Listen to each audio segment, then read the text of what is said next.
Halo guys, welcome to my YouTube channel. Ini adalah video pertama gue tentang relationship.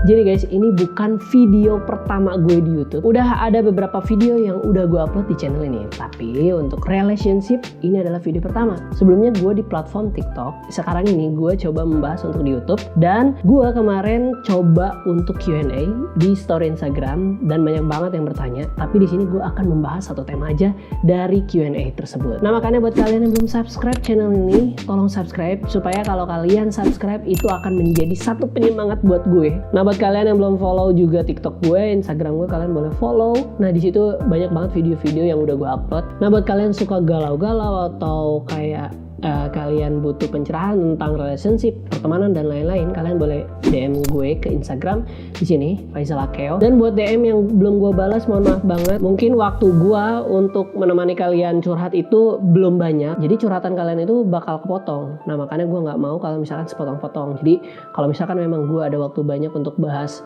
tentang apa permasalahan di relationship kalian, baru gue akan balas. Oke, jadi gue mau bahas apa dulu di sini? Gue ada yang bertanya. Jadi pertanyaannya, kenapa masih suka flashback ke masa lalu padahal gue juga yang udah bersikeras buat dia pergi? Dia selingkuh. Oh my god. Berat juga sih ya kalau misalkan mengingat masa lampau, mengingat masa lalu, tapi yang kita ingat itu adalah hal-hal yang menyakitkan. Apalagi karena dia itu selingkuh, gitu kan? What? Selingkuh, men? Aduh. Mungkin saat itu kita sedang merasakan hal yang sama di masa lalu itu.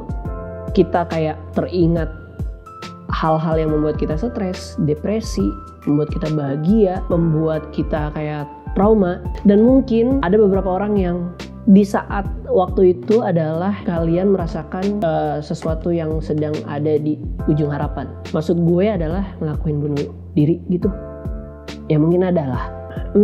Jadi sebenarnya mengingat masa lalu itu normal lah ya. Tapi ini perlu digarisbawahi. Mengingat kejadian yang membuat kita stres, membuat kita down, membuat kita hancur, membuat kita ada di penghujung harapan, itu kita nggak boleh mengingat berlarut-larut, nggak boleh kita mengingat terlalu lama. Apalagi mengingat sesuatu yang dulu itu membuat kita kayak mau melakukan sesuatu hal yang seharusnya kita nggak ngelakuin. Ya kayak tadi mungkin bunuh diri atau kayak gimana, atau membuat kalian sakit hati banget sampai kalian harus mengurung diri, atau dengan cara apapun itu nggak boleh kalian ingat secara berlarut-larut, secara berkepanjangan kalian ingat masa lalu. Kalau dulu gue kenapa ya bisa begini?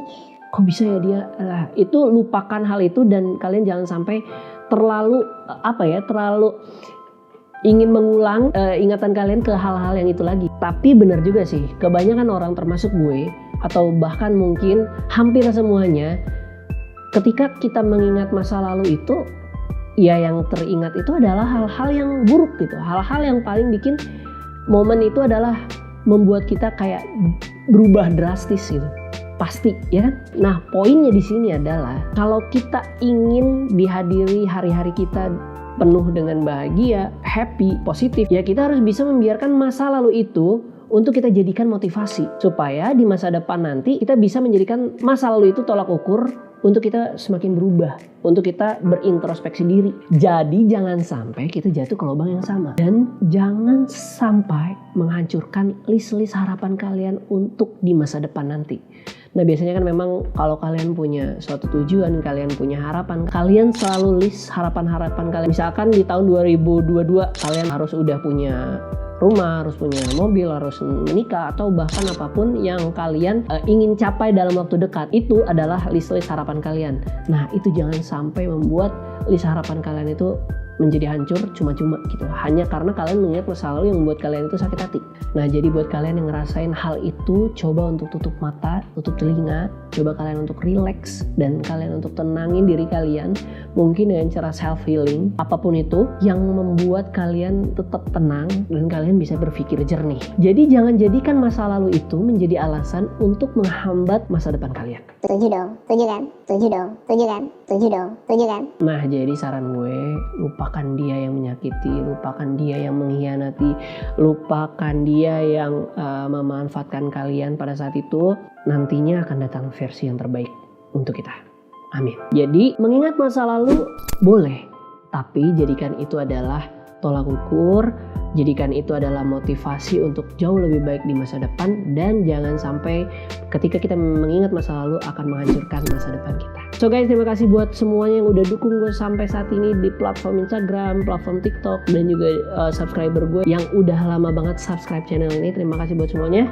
See you guys.